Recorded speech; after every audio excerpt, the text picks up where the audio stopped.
Okay.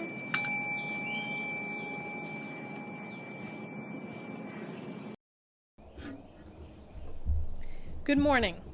Welcome to the Unitarian Universalist Church of Birmingham, Alabama. Whoever you are, whomever you love, wherever you are today, and wherever you are on your spiritual journey, you are welcome here. As always, if you have technical difficulties, please contact our church office. We have folks ready and willing to help. Today, we welcome you to Coming of Age Sunday, a new tradition in our beloved community, but one which is widespread across our denomination.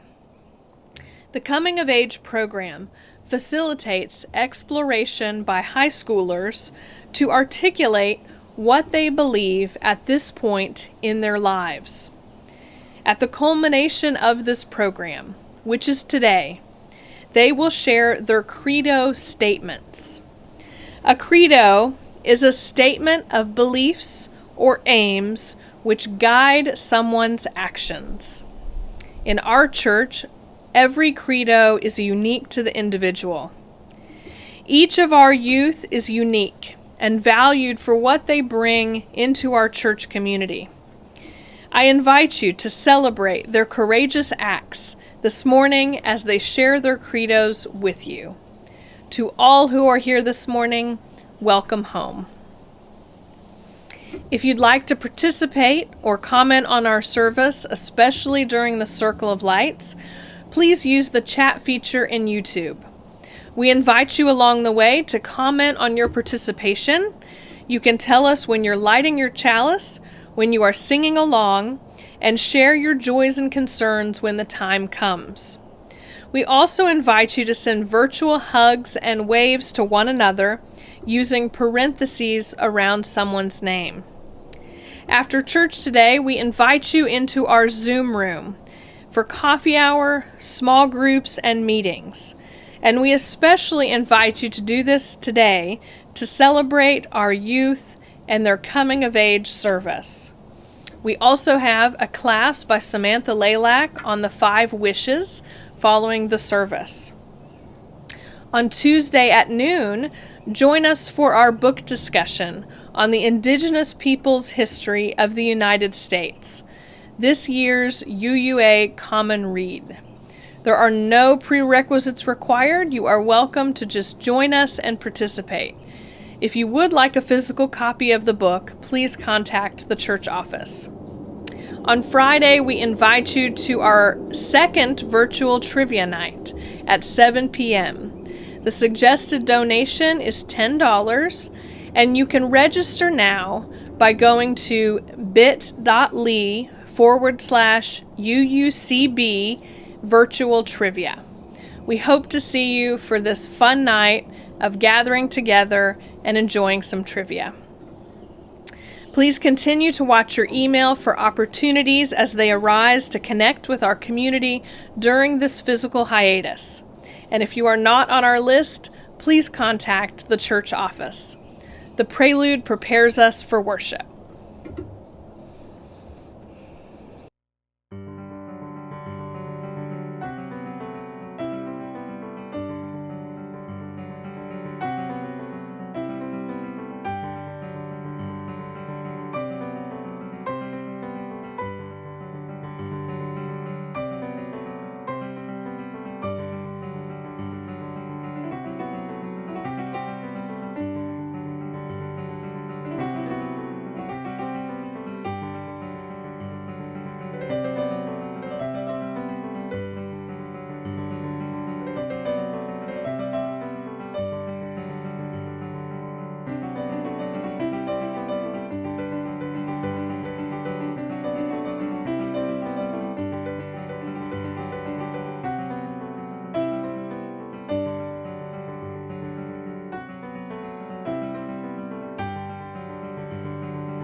We are never complete. We are never finished. We are always yet to be. May we always allow others to be and help and enable each other to grow towards all that we are capable of becoming. Amen. Shalom. Blessed be. During the coming of age curriculum, we have been exposed to different beliefs and spiritual practices. We have identified what we agree with and what we believe ourselves. The purpose is not to reach the destination of our spiritual journey, but to reach a resting place. The credos are the articulation of where we have arrived. It may be only for a single moment that we are here. If you have a chalice with you at home, please light it now and type "lighting my chalice" into the chat feature. With this chalice, we take those little sparks growing within all of us and combine them to create this flame. Let us join together in singing the hymn found in your order of service. If you'd like, type "singing together" in the chat.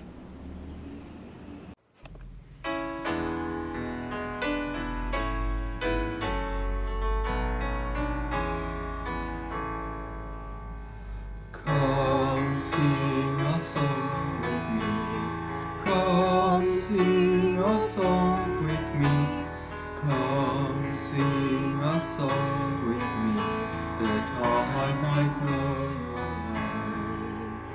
And I'll bring you hope when hope is hard to find. And I'll sing a song of love and a rose in the winter time. Come dream a dream with me.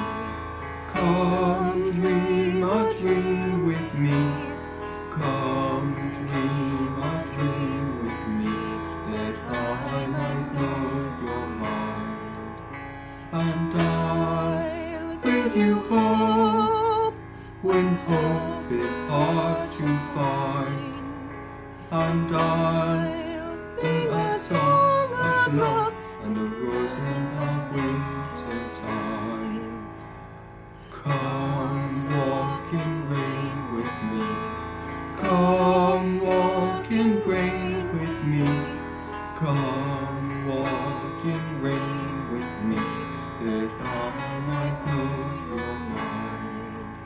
And I'll bring you hope when hope is hard to find. And I'll sing a song of love and a rose in the winter time. Come share a rose with me. Come share a rose with me. Come share a rose with me, that I might know your mind. And I'll bring you hope when hope is hard to find. And I'll sing a song of love and a rose in the winter time. Hi, my name is Donna Parsons, and I am privileged to have been a mentor and leader in the Coming of Age group. The Coming of Age group, under the leadership of Nicole, our Director of Religious Education, was designed to be multifaceted. Our goal was to create a space where our youth could be exposed to belief systems and traditions of our UU family, while still allowing enough space for them to craft their own unique beliefs and perspectives into the credos that you are about to hear. During our curriculum, Grant and Farrah Tatum shared their beautiful altars and how they used them in their spiritual practices. Lee Schaefer stopped by for a visit to explain the importance of leadership in UU. Melanie Greer dropped in for a visit to explain how important social justice is in the UU faith. John Bowden shared his secular human beliefs. Josh Flores stopped by to discuss the movie Kumari, and I shared my belief that God is love and how that informs my life. The credos that you are about to hear are as unique and special as the individuals that you will hear them from. Mary Elisa, Lily, Zach, and Forrest, I love you, and I want to thank you for taking me on this incredible journey with you. Hi, my name is Lily Baker, and I'm a junior at Homewood High School. In February of this year, I got into a car accident. It wasn't that bad and no one got hurt, but it was still one of the scariest situations I've ever been in. My dad was going to come and help me, but it took him a while to get there, and I didn't know what to do. A couple who lived nearby came out to see what was happening and to make sure everyone was okay. They helped me move my car into a safe place, picked up the pieces of the car that were strewn across the street, and helped me call the police. They stuck around and sat with me even after my dad came, and the lady held my hand and gave me Kleenex to wipe up my tears. She told me that I'd never forget this night as long as I lived, and while right now it seemed devastating, one day I'd be able to look back on the day and appreciate that it happened in my own neighborhood, and that I had this experience so I'd know what to do in the future should this ever happen again. She asked me if we could pray together, and I said yes, even though that's not something I'd normally do. She asked God to watch over me tonight and to keep me safe and bring me joy even in a dark time in my life. I don't really believe in God, but her genuine connection with a higher power allowed me to see what it feels like for others to experience faith. It was really interesting to me because I've never personally felt that true connection with a higher power. I'm not one to say that there is no God or divine entity that controls or looks over our universe, because honestly, what do I know? But what I do know is that she truly felt something and connected with something through prayer. I saw a sense of calm wash over her face, and I could tell this woman genuinely felt for me and wanted me to be okay. Their actions spoke words for me. They gave me a feeling of comfort when I felt hopeless, and I want to be able to do that for other people. I'm a secular humanist, and I believe in doing the right thing because it's what I'm both morally obligated to do, and it's what I want to do. Helping other people, being there for people, that's what brings me joy. I used to want to be a doctor, but then I decided that blood was gross and I was scared of germs, so that didn't work out very well. But I still want to help people, and I still want to make the world a better place. I want to use my privilege to advocate for those who can't advocate for themselves. I want to help those in need, and I want to be there for people when they need it the most. That being said, I'm not perfect, and having those beliefs doesn't make me better than anyone else. I talk about people behind their backs, and I get mad at my brother for breathing too loud. I got my phone taken away for sassing my parents, and I got a D on the first test in AP chemistry because I thought I was smart enough and didn't need to study. I crashed my first car. But now I'm able to recognize this imperfection and see that all humans experience the same thing. We all make mistakes, and allowing people to make these mistakes and to grow as people is one of my core beliefs. In 9th grade, I had a friend who faked a bloody nose at her birthday party and got blown way out of proportion. She was quote-unquote disowned by a group of friends, and she ended up having to leave school because she was being bullied by the people who she thought she could trust. But I stayed with her. I don't think of myself as being superior for doing so, but it's something I'm proud of myself for doing.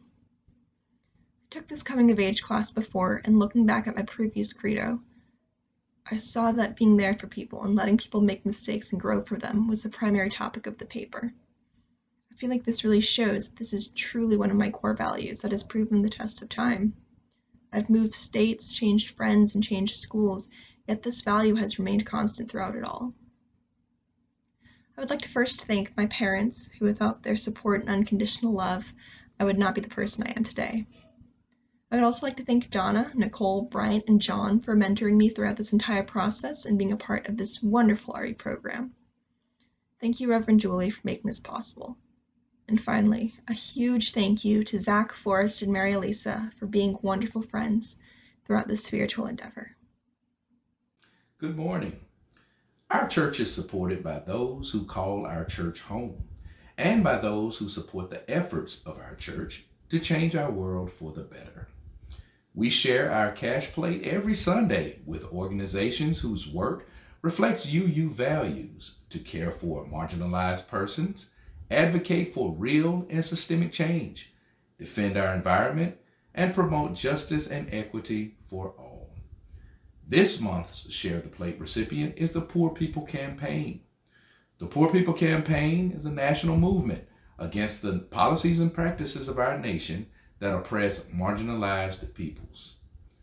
The Poor People's Campaign demands change in systemic racism, poverty, inequality, ecological devastation, the war economy and militarism, and national morality. During this time of social distancing and online worship, please know that our church expenses continue. Therefore, we appreciate your continuing to pay your pledge or offer your donation by mailing a check to the church office or paying by PayPal or Venmo. Our Venmo account is at UUCBHAM. Please designate whether your offering is for UUCB or the Poor People's Campaign. Thank you for your generous support of our church and our Share the Plate recipient. May we give in love and in hope.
Hi, I'm Forrest Hilton.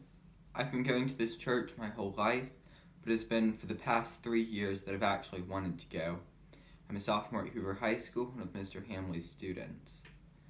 To begin with the supernatural, I believe that there is no God, no eternity, and no justice.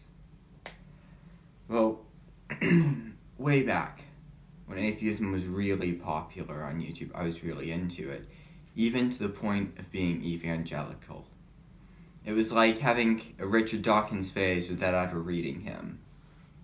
I did eventually get over myself and realize that those guys are repetitive jerks, but I'm still very much an atheist. I was never quite certain, so when at a summer camp, a roommate told me that I should talk to an adult about saving my soul, I agreed. I spoke to the director of the Birmingham Boys Choir every other week for the better part of a year. He is an evangelical Christian and always will be. He didn't like to think that I was going to hell, and he didn't like to talk about hell, but we both knew it was foremost in his mind. He couldn't talk about anything but religion. I wanted to talk about political philosophy, but he couldn't. From this time, I developed such an apathy for talk of God that I no longer entertain the notion and withdraw from such debates. As for purpose, I believe that human experience is a purpose and justification in and of itself. To clarify, I mean that in a forward-looking utilitarian sense concerned with the life that is to come. As a stoner once said, this is my day out in the universe, and even if it's an accident, I should still enjoy it. There's value in human endeavor because there is value in human experience. That is the root of justification. If a king gets his authority not from God but from his subjects, then they get their authority from the inherent value of their experience. Similarly, the purpose of human endeavor is growth and fulfillment as a person and as a society. To address beauty. Beauty comes from the human perception of mathematical qualities. I find beauty in choir music, the assertion of truth, a language of semantic description, the embodiment of a description, and the inner workings of a complex yet understandable system. The joy is in the accomplishment of learning and creation. I can find connection with other people in collaborating and in understanding their desires and emotions. I often find that my experience is often shared with others.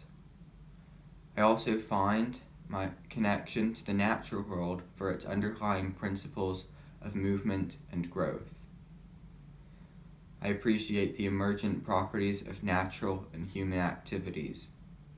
I like words. Their definitions are precise yet collectively governed. They could come together to form a linguistic toolbox. Some even have a meaningful etymology, and all have a history. Because I like the toolbox which I am given, I do not redefine words to be something I believe in. I make exceptions for words which are deliberately subjective, like justice. I define justice as the equitable redistribution of power. Though I believe that a just world is impossible, I believe that a better world is possible. Among others, I believe that the current economic hierarchy is unjust. However, I concede to participate in society as it exists currently. I believe that a democratic government can be a force of social progress, but I am a political pessimist. I believe that greed is so inherent to human nature that a society of selflessness will always fall. I do, however, believe that trust in our institutions is possible. I trust our board. You might have noticed an omission from my definition of justice. Revenge and punishment. I believe that the purpose of criminal and social justice is reform. There is no place for revenge in civilized society.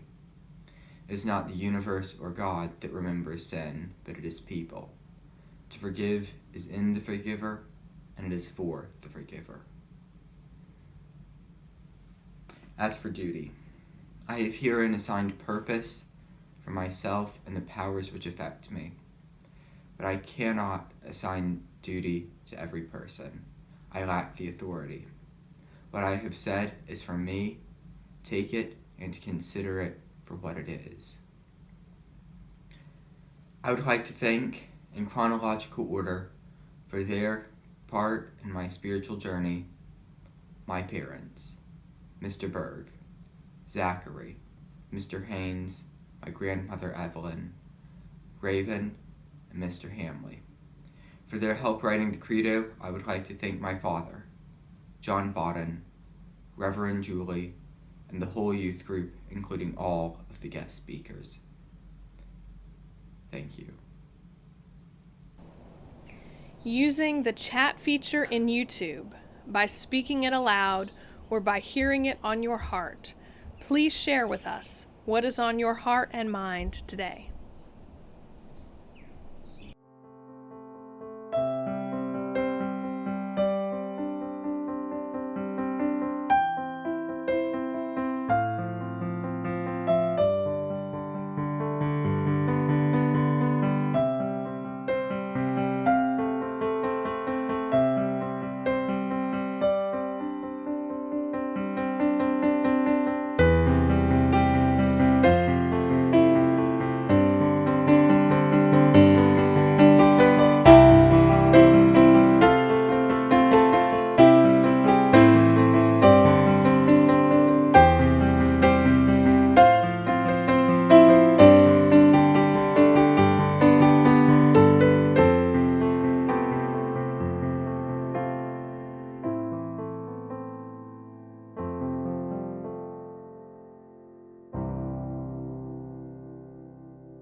Today we celebrate with our coming-of-age youth and their families, and also celebrate their mentors through this process, Donna Parsons and John Bowden.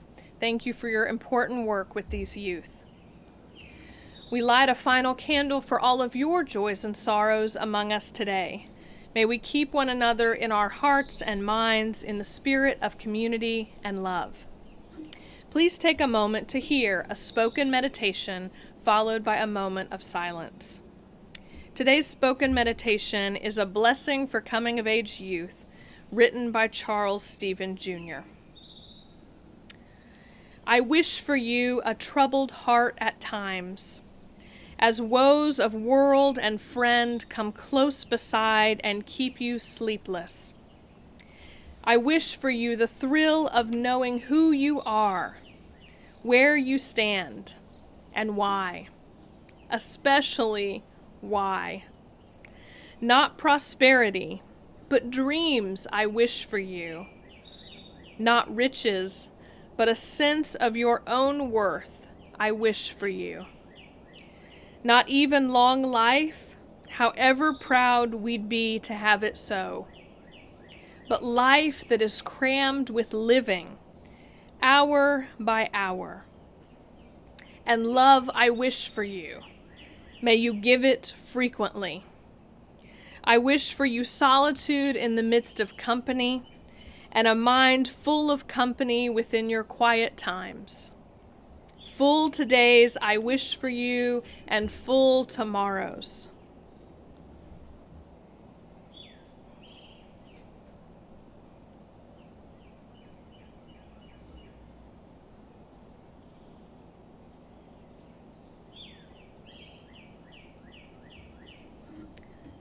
Blessed be. Let us join together in singing the hymn found in your order of service. If you'd like, type singing together in the chat.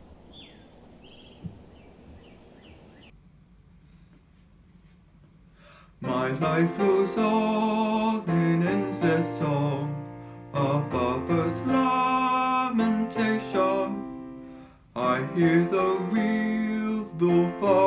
him that hails a new creation. Through all the tumult and the strife, I hear the music ringing. It sounds an echo in my soul. How can I keep from singing? What though the tempest round me roars, I know the truth it liveth. What though the darkness round me close, songs in the night it giveth. No storm can shake my inmost calm, while to that rock I'm clinging.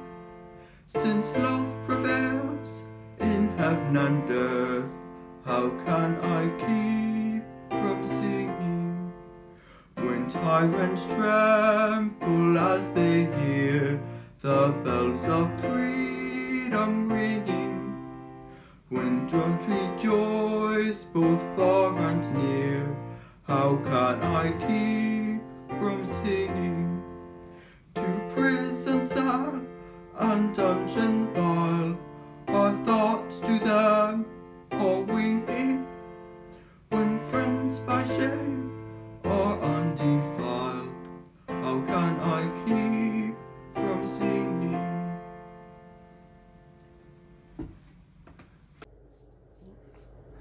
First and foremost, I would like to thank everybody who has helped me thus far on my continual spiritual journey, i.e., everybody ever.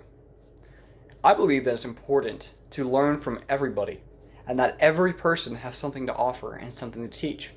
But the ones I feel that I need to thank the most are John, Donna, Lily, Mary Lisa, Reverend Julie, and every single member of my family. A special thanks goes to Forrest for all the theological and philosophical conversations we have had over the many years I have known you. The best ones are when we're just driving around and talking about nothing. Thank you as well to all the leaders of the RE program and all the people of this church for giving me the opportunity to express my own truth. And last, but not least, all of my friends and mentors that I hold so dear and have taught me so much about cultures outside of my own. Though you will likely never read this credo or see this video, you know who you are. I've been training in the martial arts my entire life, so I've always recognized the fact that you cannot muscle anything. If you relax and just let it happen, then you can achieve your physical goal. I believe that spiritually too. I think that you can't just will an understanding to take place, or decide that you believe something and that makes it so. I believe that to actually believe something, it can't be a decision. It needs to be something different. See, to me, to believe and to think are different things. I can think the world works one way, but not support it with my whole being. That's what makes it a belief. A thought is with the head, but the belief is with the spirit. It's something whole. It takes up your whole self, and it's not something that one needs to reason through. It's just something you know. So I fully believe that one's spirit is at its strongest when it is not being pushed or strained, but instead simply existing in harmony with the world. To me, the human mind is water.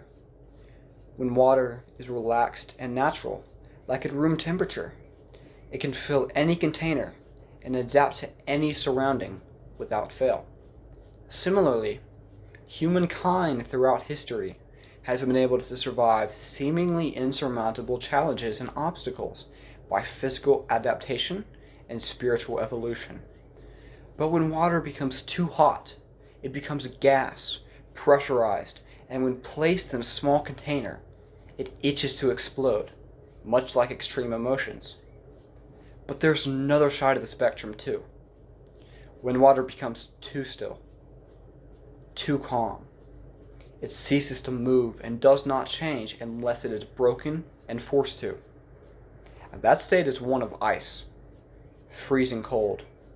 But when water, like people, does just what it does and stays in its natural state, it can accomplish some of the world's greatest feats. The Grand Canyon was not carved by force, but by determination and the water's natural state. I deplore the expression, the outside world, because I believe in the interconnectivity of all beings, sentient and still. The tree may not think, but it still draws breath. Plastic seems not to be alive, but it is made from natural, organic materials, such as cellulose. Rubber comes from a tree. Everything is connected. Not all life is human. There is a world out there that we may be an integral part of, but so is any random object or life form one may choose. Everything has its place in the food web, in the exchange of life's energy. Everything lives and dies. Everything speaks. Whether one speaks with a voice or with branches rustling in the wind, everything speaks. Now I have tried, but I cannot accept a book as a spiritual teaching. The pages may have come from trees, but that forest time has come and gone, and their worldly being has moved on to something else, to become paper. Just like we decompose and become soil to restart the cycle of life, the book is made of paper. Paper is not alive. It cannot teach me. It cannot show me what to believe. The most a book can do is to start me on that journey. The book can be my friend, and they can lead me to the path, but my friend cannot take the step for me. I must climb the mountain myself. So as a spiritual teacher, I accept the Buddha and the Tao, two different ways of existence. But as a Zen monk put it, which I paraphrase now, the wise see the two and know they have the same goal. When I step into nature, I know what I must do. When I step into a crowded thoroughfare, I know what I must do, because my spiritual nature relies on nothing outside of myself.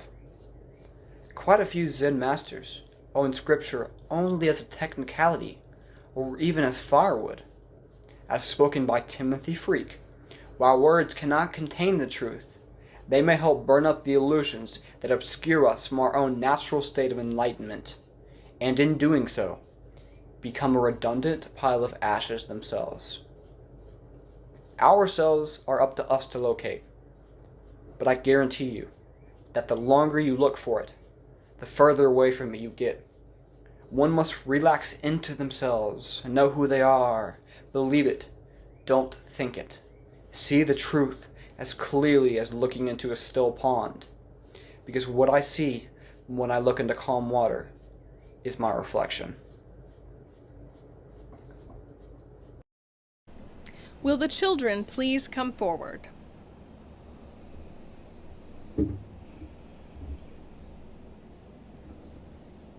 To all of our children and youth this morning, I welcome you and invite you into this space.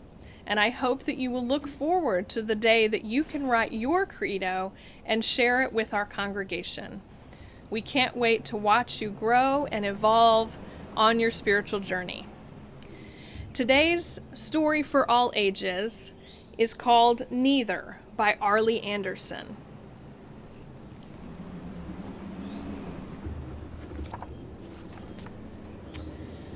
Once upon a time, there were two kinds, this and that, these and those, one or the other, until honk! What kind are you? I'm both. You can't be both. You must be neither. I'm neither? Why don't you find somewhere else? You're not one of us. You're neither. Neither, neither, neither.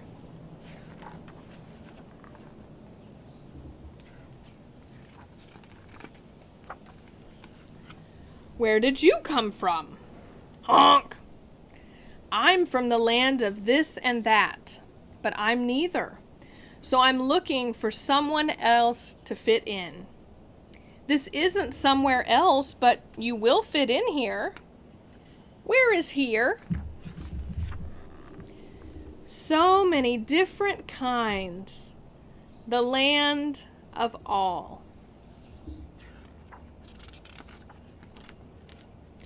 Come play with us. But I'm different from everyone here. I'm neither red, nor orange, nor yellow, nor blue. Exactly!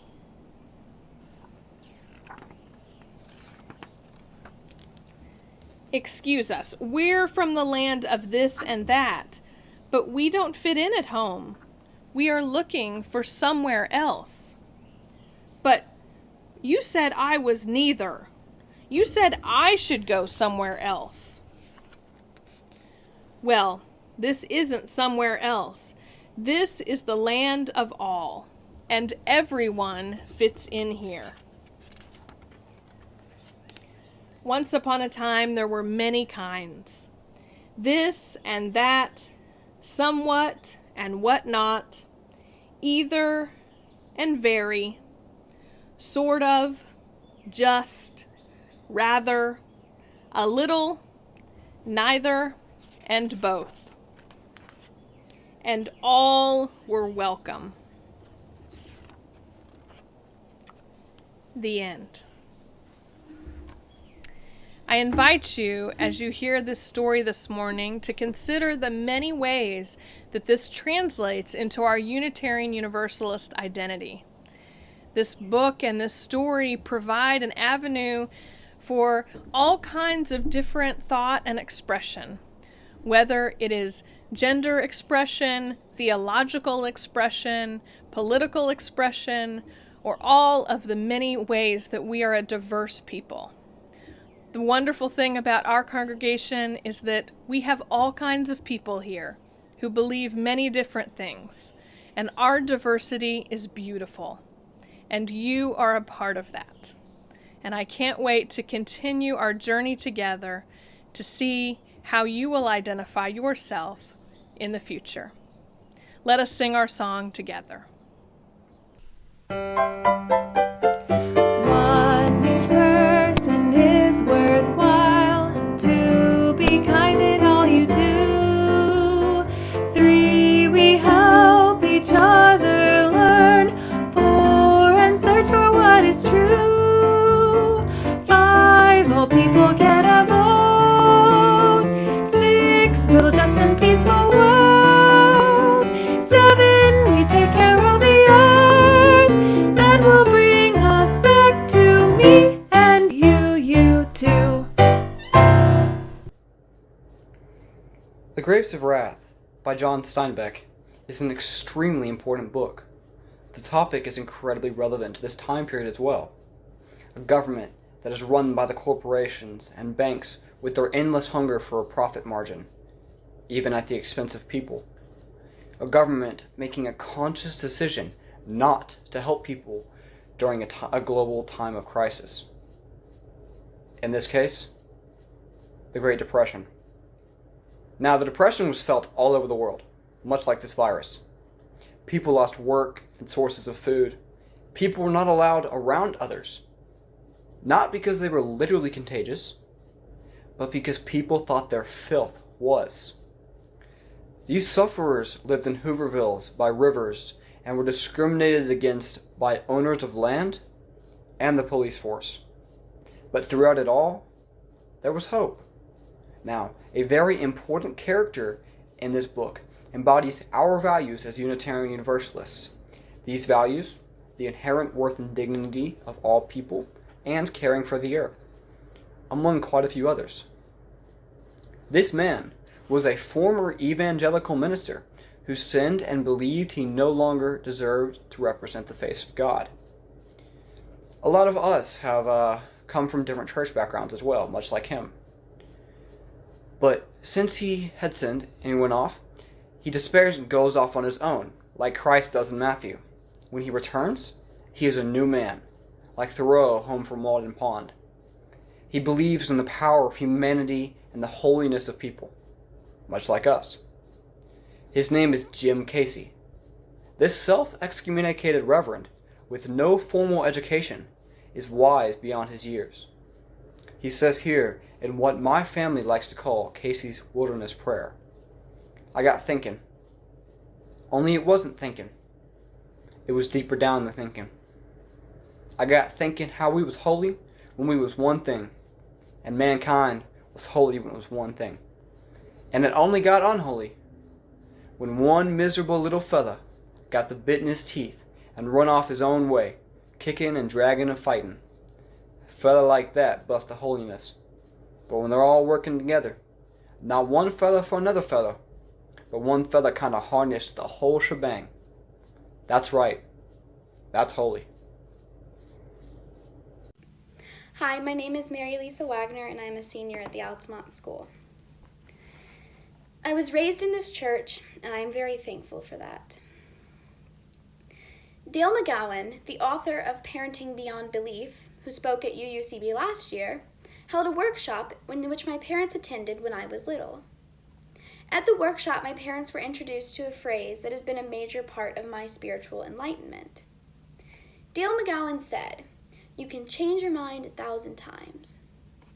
When I was little, I would ask many existential questions about religion and my beliefs, and my parents would discuss them with me, but they always ended the conversation by saying, "But remember, Mary Lisa, you can change your mind 1,000 times." I appreciated and still do appreciate the religious freedom that this phrase gives me, knowing that many people in the world do not feel that freedom. I used this phrase in an 8th grade journey project in which I talked about my future studying music and how I didn't know what I wanted to be when I grew up, but I knew that I could change my mind 1,000 times. So as you can tell, this phrase has been a huge part of my journey in understanding my own spiritual beliefs, and I am thankful that I am a part of a religious community that allows me to think this way. I don't think much about the concept of a higher power, but when I think of something that is bigger than I and which gives me feelings of awe, I think about the universe, the cosmos, and nature. That being said, I don't feel the need to label myself religiously. However, when I took the online BeliefNet quiz, I was not surprised that my beliefs line up with secular humanism. I thought it was appropriate to find the definition of secular humanism, and Google did the job per usual. According to the Oxford English Dictionary, secular humanism is, quote, "Humanism with regard in particular to the belief that humanity is capable of morality and self-fulfillment without belief in God." I think that this definition accurately describes my beliefs at this point in my life. But it does bring me to speak about the word God. The word God, with a capital G, does not mean much to me in terms of my spiritual beliefs. I aim to identify the higher power that I believe in as the universe or as nature, but not as the all-encompassing and very general word, God. I have been hurt by the word God, and quite frankly, I do not like to use the word to describe my beliefs. And in fact, I do not like to think that the higher power that I believe in parallels the higher power that God is for many people. I believe that when I die, my brain will stop working, my body will somehow be incorporated into nature, and I will join the circle of life. I do not believe that I have a soul that will continue to function after I am dead, therefore securing my belief that there is not an afterlife. I find strange comfort in understanding what will happen when I die and not worrying where I will go in an afterlife. I believe that I will have a more wholesome life if I spend it by living up to my morals of compassion, kindness, and love, therefore allowing me to accept death instead of living my life trying to act a certain way to avoid hell. I feel that by living with this mentality, my good deeds show the morals that I truly believe in because I act by love and kindness to make humanity better, not to give me comfort about my afterlife.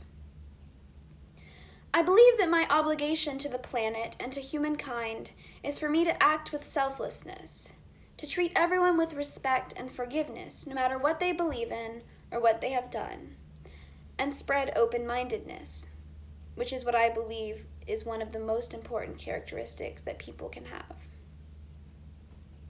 I value that our church is filled with people of all religions, and that no matter what each person believes separately, we are all part of the UU tradition, and we can value each other's similarities and differences.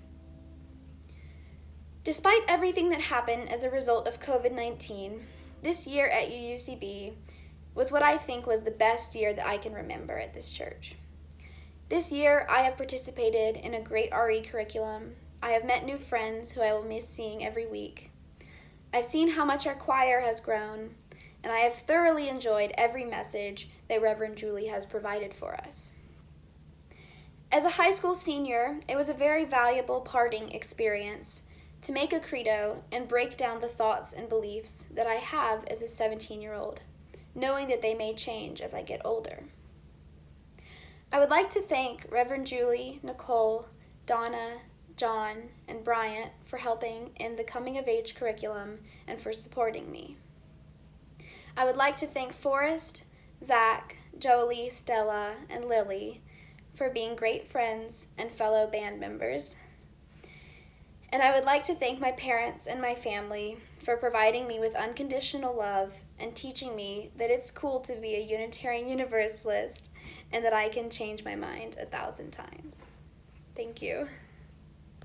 Hello, I'm John Bodden, member of the church and a religious education volunteer. The past few weeks, I've had the pleasure of participating in the UUA's Coming of Age program, which culminated in today's service. I want to say that watching the youth write and revise their credos has really impressed me. It's hard for me to imagine speaking in front of my own congregation at the same age, and I'm proud of the group's willingness to take on this challenge. I'm proud of their independent minds and their courage to share what they believe. After the service is done, I want to encourage you to chat with Mary Elisa, Lily, Zachary, and Forrest. If something struck you about their credos, reach out to them by email or with a handwritten note. Let's keep this conversation going. Isn't that what it's all about anyway? We UUs love talking about what we believe and what values we cherish. Lastly, if you're interested in becoming an RE volunteer, get in touch with our Director of Religious Education, Nicole Jacobson. There's always a need for RE teachers, and UU kids, as I can attest, are really interesting. Thanks. Please join us in our closing hymn found in your order of service.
Anointed by God, may then create peace.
like oaks of righteousness stand her people. Oh, come build the land, my people we seek. Come build a land where sisters and brothers, anointed by God, may then create peace, where justice shall roll down like waters, and peace like an ever-flowing stream.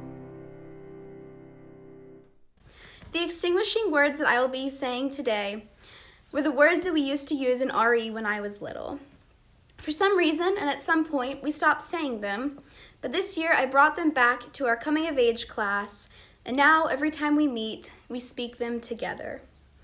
These words are very special to me.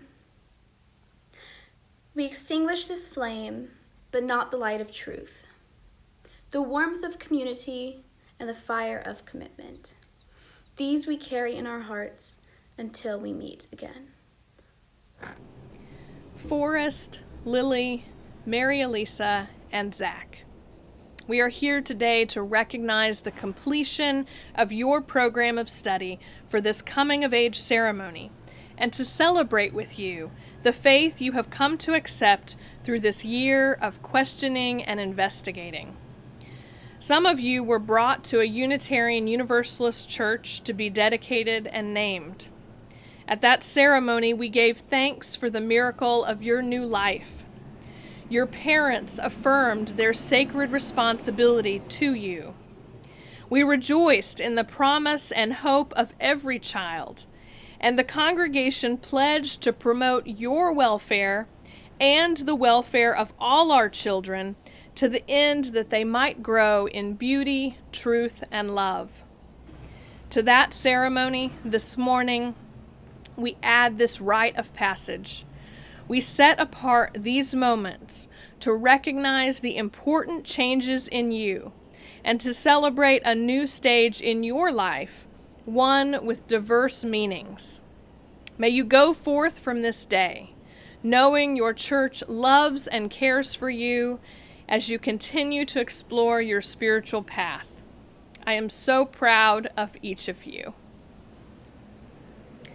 To all who are gathered here, celebrate our youth this morning. In them lies the present and the future. May we all go forth inspired by the freedom to explore found here. Go in peace.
Okay.